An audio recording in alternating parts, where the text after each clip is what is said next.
Hello everyone, we're back again. Let us continue.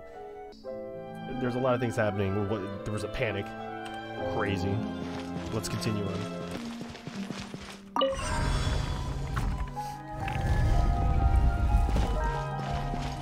Hey there, pal. Strike a pop! Out of the front pit! A moment, please.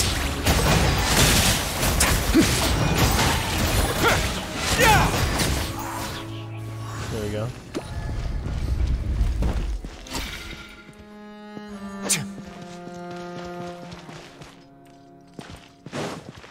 Oh no! Another unstable path! Watch your step!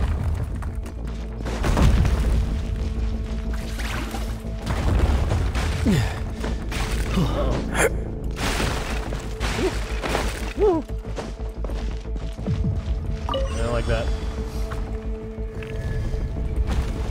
More dudes. Oh, Watch Jesus. out! There are rocks falling over here! Get them! Let's begin.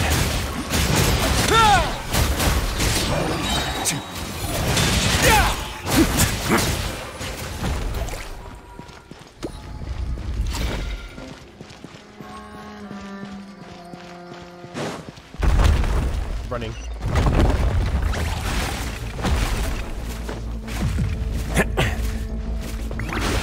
It seems we're almost at the top. Keep it up!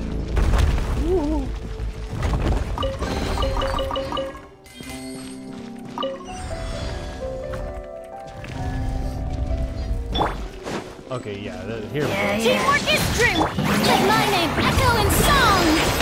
You're toast! A moment, please. Have a safe trip. Easy.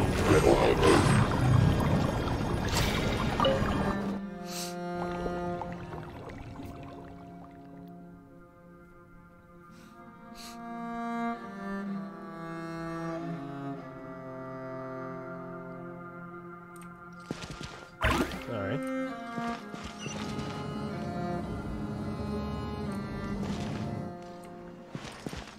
Anything here? Nope.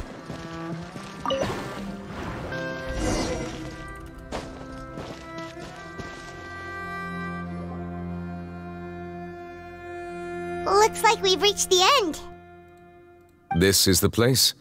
There should not be any other hidden spaces in the vicinity. The path sure had some twists and turns, but it turns out that this place isn't actually that big.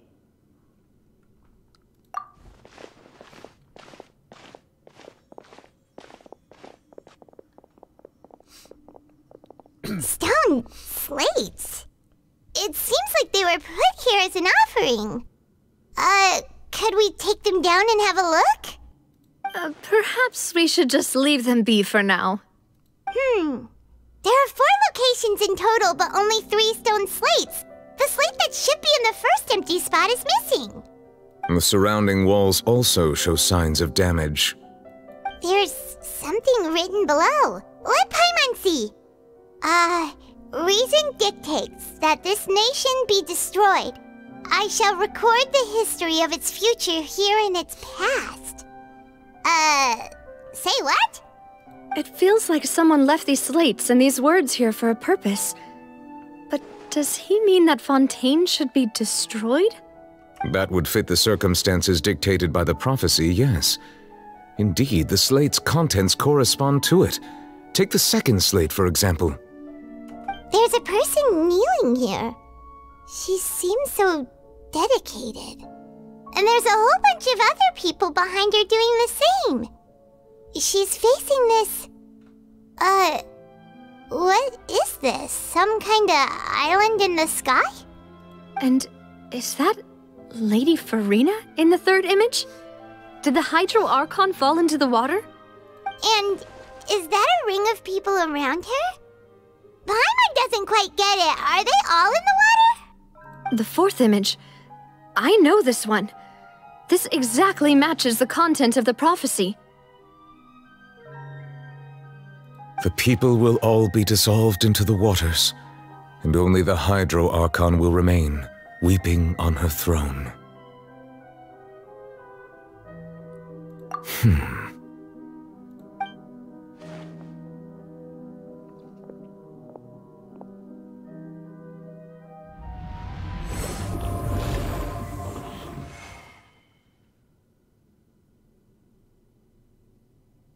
More information should be hidden in these slates, but I fear I cannot easily uncover it, most likely due to us missing the first slate. I am very sorry. Don't blame yourself, Monsieur Neuvillette. Deciphering ancient stone slates isn't one of your duties.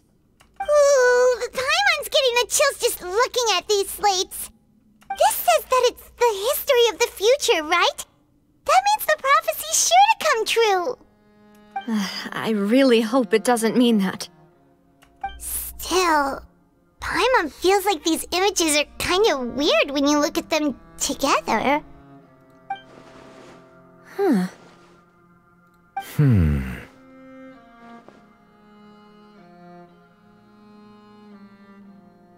That's right! If the images are in chronological order, shouldn't the fourth, the waters drowning Fontaine, come before the third, where the Hydro Archon herself falls into the water? And yet the order is reversed here.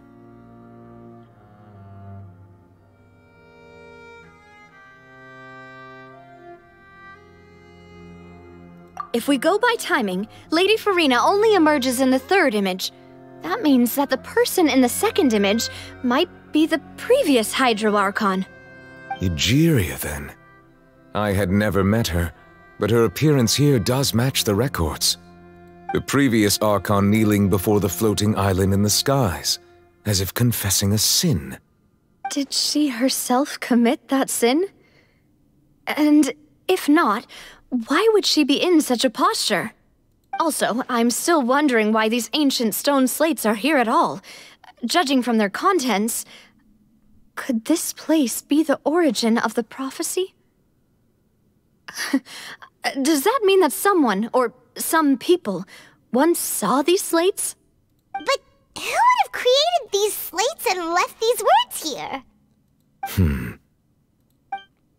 It seems that any further clues will have to come from Farina. In that case, there's no time to lose.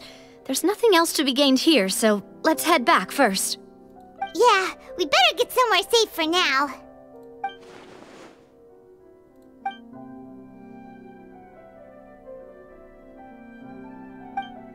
The slates were placed. Let's split up here. I'm going to check on what's happening with the Spina. You know how it is. There's some things you just need to be there for yourself. You still have energy for that, Navia? Paimon's already beat. Just head back to the Fleuve Cendre and have a rest then. Thanks for keeping me company all this time. I'll depart as well. Thanks for your hard work today. Rest well, everyone. Traveler, I will go talk to Farina tomorrow morning to ask about the stone slates. I'm sure that you're concerned about this matter as well. If you have time, drop by my office. I will share the results of our discussion with you. Are you really gonna talk to her about this directly? Will that be a problem? Paimon's getting a little scared now that it's come to this. She has long been harboring secrets and will not give them up easily, which makes it all the more my duty to ensure that she understands the present situation.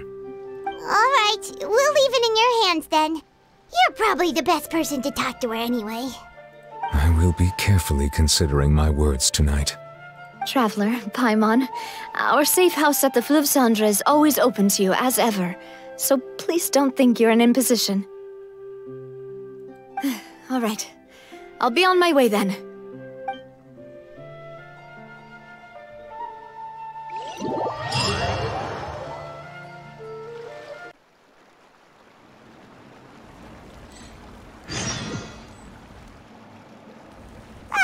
We're finally back! Welcome back. We've got a special menu prepared for you two tonight. Yay! And there's good food too! No, the boss is the best. Ooh, desserts! Nice! These are all Paimon's! Paimon's already starting to forget what happened today. Oh, Mona? a voice. Is that who I think it is? Huh? What's Mona doing here? It's you two. What are you doing in Fontaine?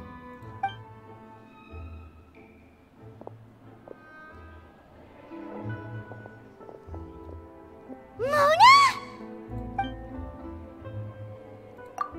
Seriously, nobody just uses a scry glass whenever they've got time to just see who they'll meet on the road. Still, we didn't expect to see you here. Wait, you're not a Fontanian, are you, Mona? Well, I have some business to attend to here, so I booked a hotel in the city. I was just out for a stroll when I bumped into you. Quite unexpectedly, if I might add. Why did you think I was from Fontaine, though? Is that because Magistus doesn't sound much like a Mondstadter surname? Yeah, let's go with that. Well, I used to have my own surname, which was, well, some other thing. Either way, the old hag told me when she took me as her disciple that the first step to being a great astrologist's pupil was to change that name. There was nothing for it, really. She really is amazing at astrology, so I changed my name to what it is now according to her wishes. To my surprise, however, Magistus is not the name of some ancient house or clan. It isn't? Nope. Although it is used by us in place of surnames, it generally just means great. Wow! Imagine including a boast in your name. Wait, are you gonna have to put that into your genealogy as well? I reckon so. In any case, I'd give my disciple a name like this as well, if I were to take one. Astromancer Barbeloth Trismegistus. Jesus. Whoa, that's a long one. Does it also mean great or something?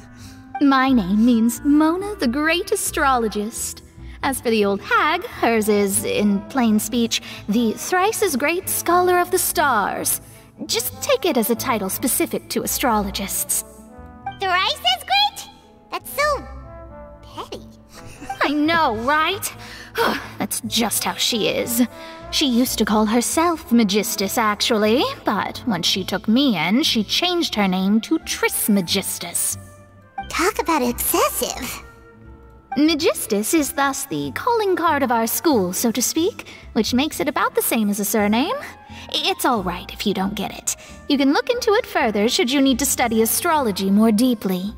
That sounds terrible! But anyway, you're not Fontanian, are you, Mona? You're from Mondstadt, right?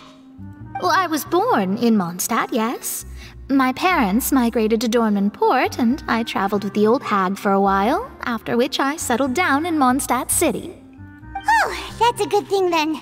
At least we know you won't be dissolved by Fontaine's waters. Yeah, that's good. Speaking of that, I'm sure you're aware that a bunch of things have happened here in Fontaine, right?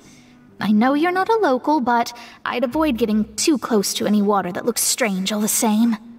There's something ominous about it. Well, the water, I mean.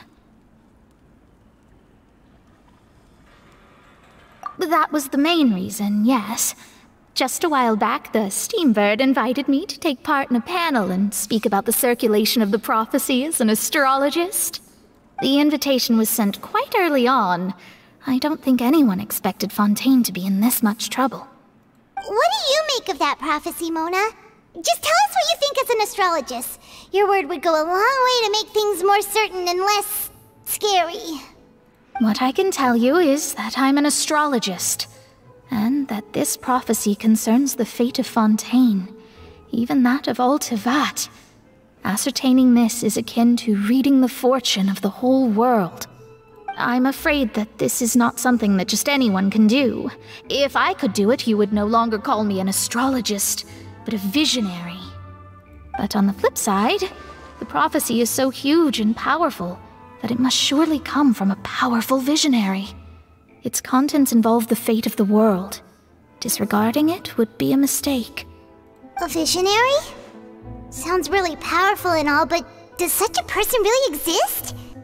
Of course. The old hag could do it, and I'd bet there are others amongst those Hexenzirkel colleagues of hers who could do something similar.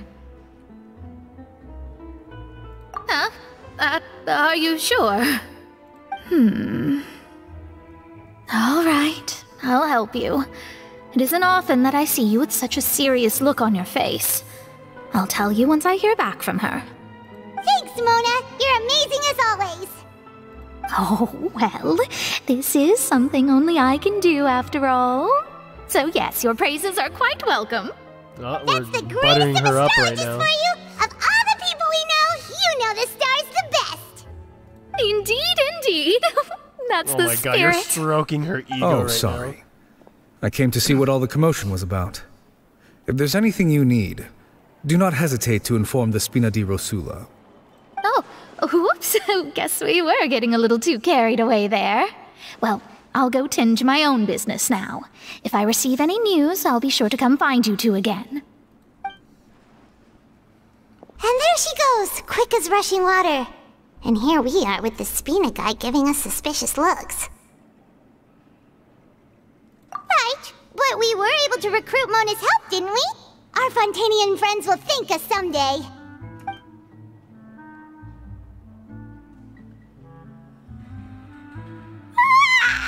Good morning. To be honest, Paimon's still feeling kind of sleepy. But it's time to get up, Traveler. We agreed to go see Neuvillette, so let's pack it up and get going. It was honestly nice seeing Mona again. It's been a very long time.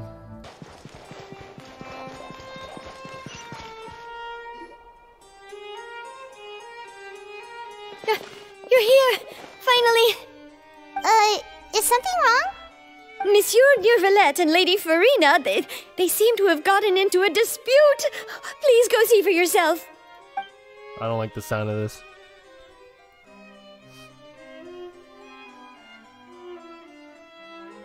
Like I said, I've already explained everything. And yet the problem has not been properly solved. There is little space for excuses between us. It is not my intention to offend you, but please, tell me where you stand. You are the Hydro Archon Focalor, are you not? Look at this. This is a list of the victims from the recent Poisson incident.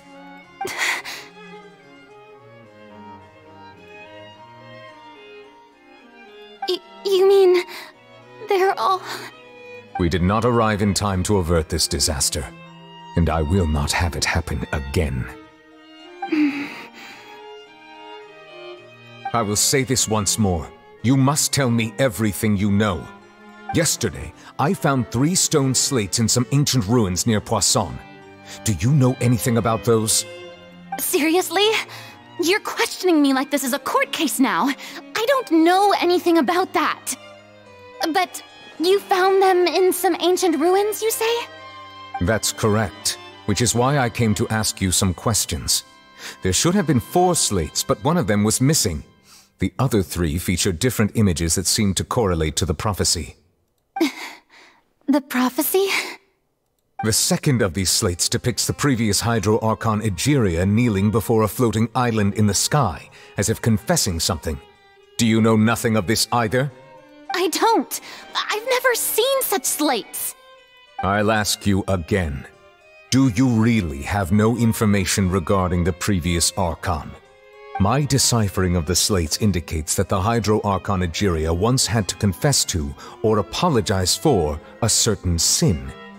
If anyone would know about it, it should be you. All gods don't have the same secrets, you know. She was herself and I'm me. Is it really so strange that I know nothing? I understand your concerns, but I'm sorry. I just don't have anything to tell you. It just doesn't make sense, though. Forgive me for saying this now, Lady Farina, but I have long known of your various secret investigations into certain matters. There are several indications that you have been investigating the prophecy on the sly. This is not strange in itself, considering that you are the Hydro Archon. But it is strange that you should also claim to not know any of Egeria's secrets, as well as do nothing following your inquiries. You have never been as superficial as you have presented yourself to be, nor are you a fool. And yet, your behavior is very inconsistent.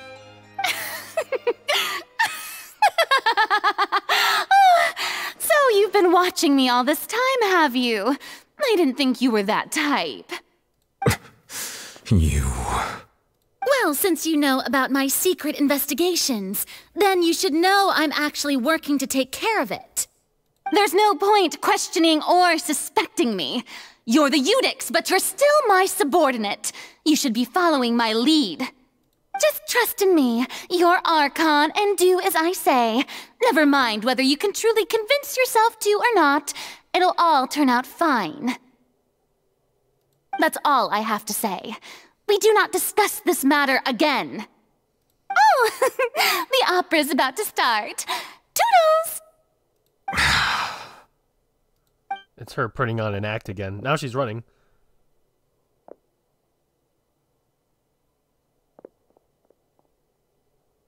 Did Farina not notice us standing by the door?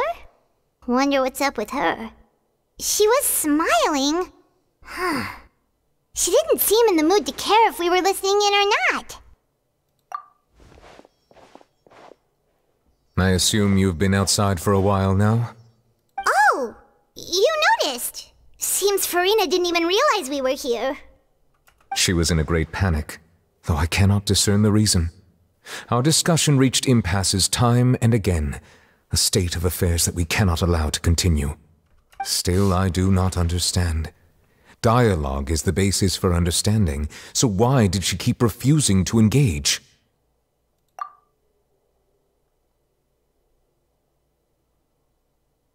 Everyone in her inner circle has noticed that she is hiding some secret. The issue is her attitude. I fear that she will not reveal anything unless absolutely forced to. We may have to create a situation in which she will have no choice but to speak. Oh? Like what? Normally, people will only reveal the truth when standing trial. Perhaps we must have the Hydro Archon experience just such a scenario. But Farina's seen so many trials, and she's really good at dodging questions. How do we make sure that she won't just slip away at the first chance she gets? We will need to consider this thoroughly, join forces with various parties, and then do what we can. If at all possible, I would prefer to recuse myself from this affair, but we must prevent the prophecy from coming to pass. This may be cruel to her, but all Fontaine is in crisis. The information a god possesses is too precious, and so we must take a chance on this. But who will lend us their aid to do such a thing?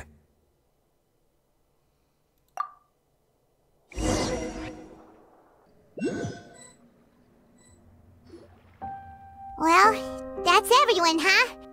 Speaking of which, it was pretty smart of you to think of hiding here. Poisson was just involved in a disaster, so it's presently devoid of people. That naturally makes it the best choice. And here you are drinking tea like it's the most natural thing in the world, huh? That's what family should do. Sit and enjoy a leisurely time together. It's nice to enjoy tea here, you know? Care for a cup? Lend me your ears, everyone. Or perhaps one of you might like to start us off.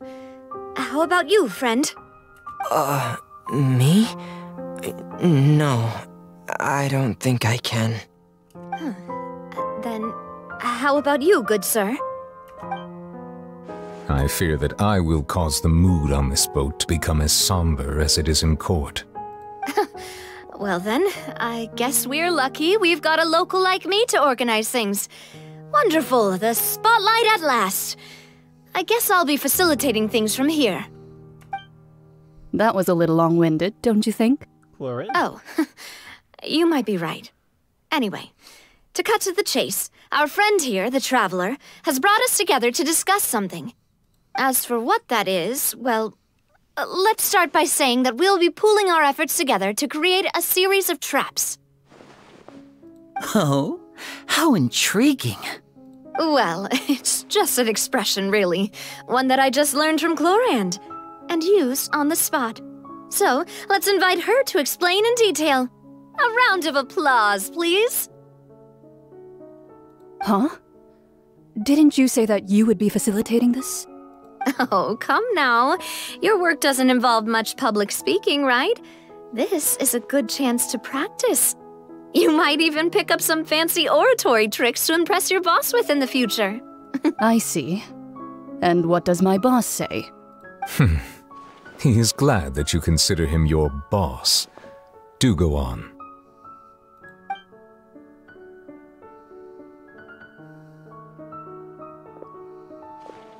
In that case, do any of you have experience hunting? Yes. Not that I recall. Fremine and I once used a wooden stick in a basket to catch wild rabbits when we were younger. As for Lynette, oh, right. You were sick that day, weren't you? I've also gone diving to catch some fish before. Does that count? I'm afraid not. You may or may not have heard, but Fontaine once played host to a group known as the Marechaussee Hunters. Though that was their name, they did not hunt animals, but rather various monsters left behind by the ancient dynasty of King Remus. Today, Fontaine's monster population has already thinned greatly, so the hunters have blended back into society, taking up arms in other lines of work. They even left a unique methodology of hunting in their wake. A trap comprises of the following components: bait, a trigger, and a containment device. Sometimes a lethal implement will also be necessary to deal with the prey. So, if we were to build a trap together, right now, what would you choose to build it with? For me, I would prefer something basket-shaped. Pigeons and rabbits will see the bait and naturally enter the snare. Our line of work requires a deft hand, and we're some of the best in the industry, so you can count on our techniques. You used some of those techniques while moving the people of Poisson, didn't you? My subordinates mentioned that you even performed some magic for the bawling children. Yes, and I even managed to gather some intelligence in the meantime. I'm quite the multitasker if I do say so myself. I'm afraid I can't claim that as my strong suit. I prefer more stable methods, like placing bait in the water and waiting for the fish to come within reach. That's the kind of method I would count on. Calm and steady. Exactly the kind of person who would catch loads of fish. And I can be their assistant. With discretion, I'm sure. I'd probably use some sort of mechanical animal. Papa once bought me some small clockwork squirrels, mice, and such. When placed in the forest, they can attract others of their kind. I remember that you liked those too, didn't you? I did. And that would be a good way to go about it. If they're realistic enough, animals of the same kind will follow them all the way to the trap. What about you, Monsieur Neuvillette? I fear I do not have any related experience. That makes sense. You usually solve problems directly, without the use of any such tricks. But I do have one more question for you, Monsieur. If we were to create a trap now, how would you design it? I would like for it to be effective, but bring no harm to the prey. A more gentle trap would be ideal. Kind, as always. However, our intention doesn't necessarily change the containment device and the type of implement we need. If we wanted to kill the prey in one strike, we would need a powerful implement. However, that also goes for prey that must be captured and safely contained. Wait, why's that? Only a hunter who's a true expert at subduing their prey can snare it without harming it. The line that divides life and death is often exceedingly thin. So are we going hunting together? We hadn't thought of seeing ourselves as hunters. It kinda works, but maybe it's still not the best metaphor. If our means of capturing and dealing with our prey is to put them on trial, then the hunting metaphor is actually quite accurate. But we shall require much more courage than any hunter to judge a god, a being whose seat is an exalted throne. Oh, so that's what's going on. Sounds very interesting.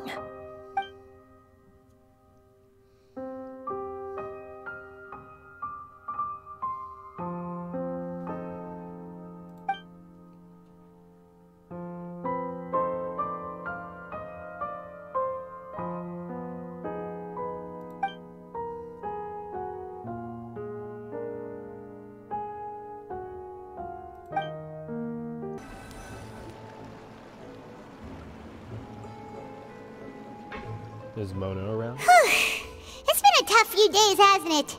So much has been happening. Paimon didn't think the meetings would go on for so long, but everyone seemed pretty fired up, huh? Paimon thought they'd be at least a little frightened. Well, Fremine was, now that Paimon thinks about it, but everyone else just looked a little surprised. Well, it's hard to say. Paimon doesn't have any experience with this sort of thing. But with you around, Paimon sure will do great. After all, you're the most reliable person in the world, aren't you? Did you just pour some tea? Paimon didn't notice you doing that at all. Then what's that? Paimon's never seen that cup before. Don't be frightened. I'm just joining you two for tea. I merely refrained from saying anything till now. Who's that voice? But there's no one here. Ah, have you forgotten me already? Wait, you are familiar. You're the voice we heard from the sky in Sumeru. The voice from the sky, I fear that description is wrong. You're feeling lost now, just as you were feeling previously. I sensed that confusion and thus came to you. Guiding people is an irresistible hobby of mine, after all. Consider me a passerby, just accepting a commission from my friend's disciple on a whim.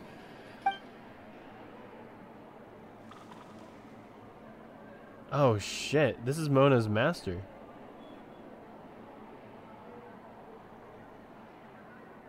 The prophecy.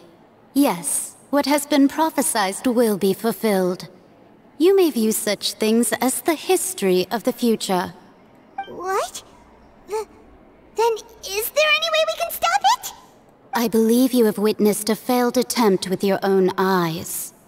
Can everything in Teyvat so easily be changed?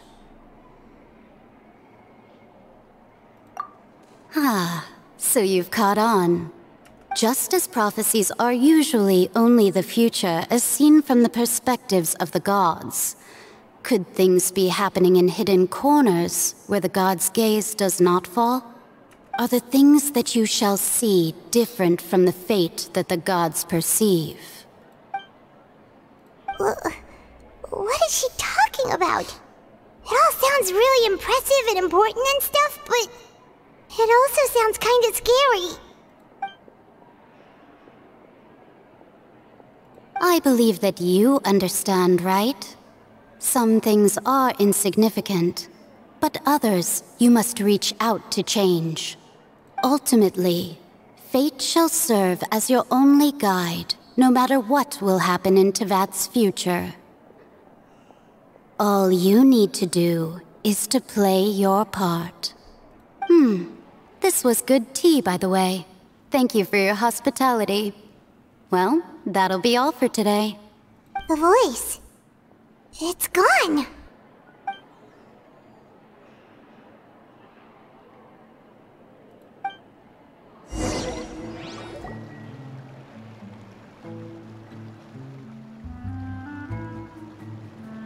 What?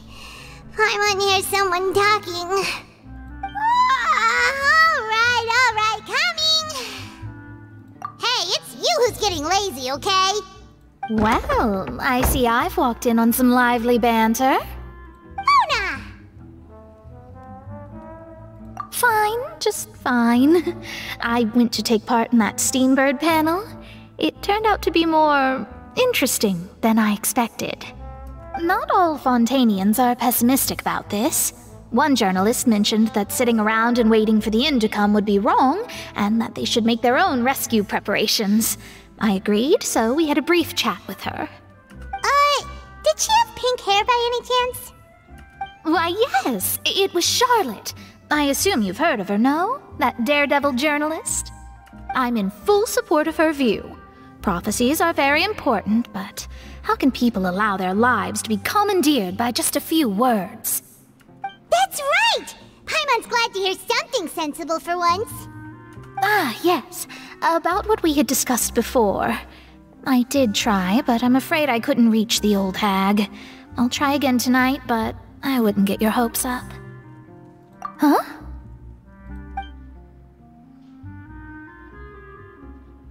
Goodness gracious. Are you serious? She said that even the god's gaze has blind spots. Pretty bold if you ask Paimon. Most people would believe the gods to be all-knowing, right? The Hexen Circle members are certainly anything but ordinary. As for the mage named N, the old hag has mentioned her a few times. She said that N's sense of direction is incredible, and that she loves guiding those who are lost. But I've never met her, and if she were still alive, she'd be... well, suffice it to say that the hag's at least a few hundred now, and N's been around for longer than that. Whoa, the Hexen Circle sounds like a scary group. But they must really stay in shape to live so long. Their abilities alone are pretty terrifying. If she came to see you personally, then the problem you're facing must truly be of great importance. Well, it's not like Paimon could understand anything she said.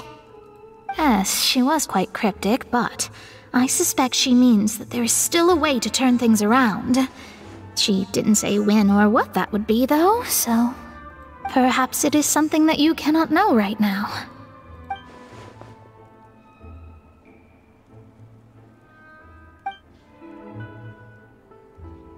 Traveler, Paimon, are you two all right? Oh, we're fine. We're just a little down right now. It kind of feels like the end is coming, you know? I see. I feel that same sense of desperation, too. I guess you could consider me someone who has often witnessed fate. So far as I have seen, it cannot be swayed. But even so, I still hope for, and believe in, miracles. Astrology is eternal and rational, but fate may not be. It is cruel, but it can also be beautiful. Perhaps that's what En was trying to tell you. Not to lose heart, and to believe that what you are seeing playing out before you is not yet set in stone. I did originally think of steering clear of all this, but I couldn't. Even if this is all futile, I still wish to help everyone. If we don't struggle to the last, then how can we face the end when it comes? Huh. You do have a point. There I go, talking about astrological principles again. Sorry about that. The moment I start talking about work-related stuff... I need to get going. It was worth trying to comfort you, even if only a little. I believe that you'll help those who are struggling in the same way I did. I suppose that might be why we always seem to meet by coincidence. Paimon feels kinda moved by what Mona said. But also kinda sad, too. Hey, Traveler. Paimon suddenly feels like going outside for a walk. Let's go. Let's walk around the city, shall we? There's a few spots we always like to walk by.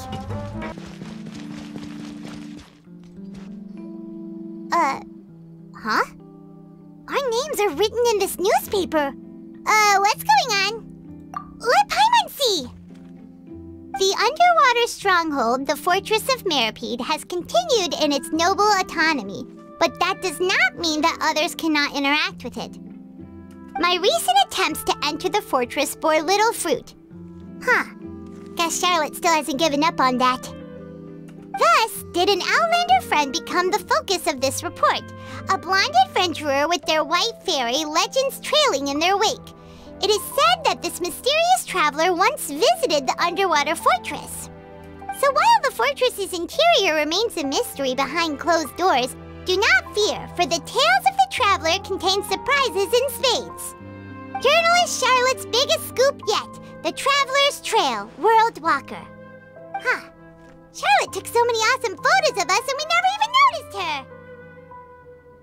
She hasn't been able to get a hold of anything at the fortress, so since we're easier to find, she's using us as the subject matter instead? Seriously? Well, fine. Those headlines and photos do look cool, so Paimon will forgive her this time.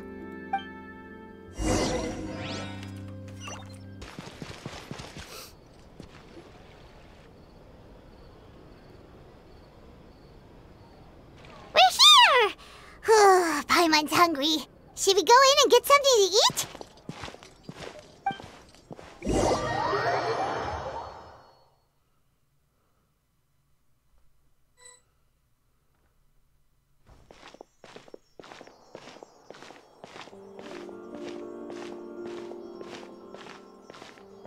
Hey, quick! Look! That's the limited edition, only 16 slices a day cake!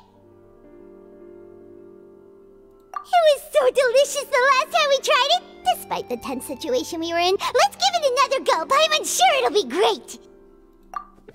1 slice of cake, please. Someone showed up after all! Oh, wait, you're the one from the Palais Mermonia. Oh, are you here to buy cake too? It seems Monsieur Nervalet was right. You really can eat. Wait, did he really say something like that? That's right. Even he has his own preferences when it comes to food. As for me, I love the cake and coffee here. Do you come here often? Usually every day. Every day? It's part of my daily schedule, apart from work. I shall have my cake and coffee. Then what if someone told you one day that this place would be closing soon, and you wouldn't get to eat cake here anymore? What would you think? But why would it close? Well, Paimon doesn't know either, but maybe the waters will rise tomorrow. You know, like in the prophecy.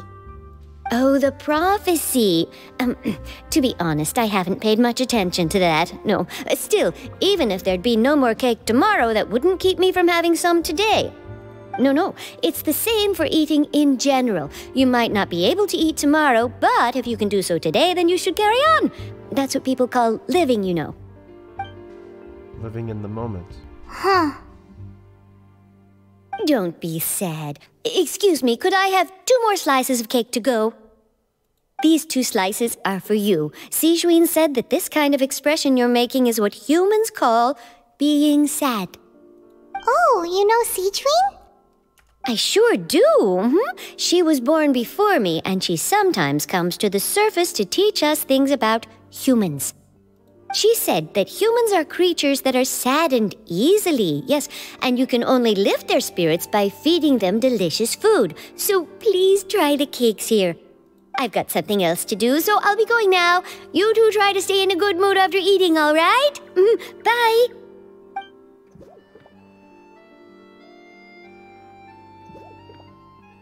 And there she goes. All right, let's dig in. Paimon's sure this cake will be delicious. It's more delicious than last time, and the flavor gets even better with a sip of tea. It sure would be nice if we could come again tomorrow. Sure would be nice if we could always eat delicious food here.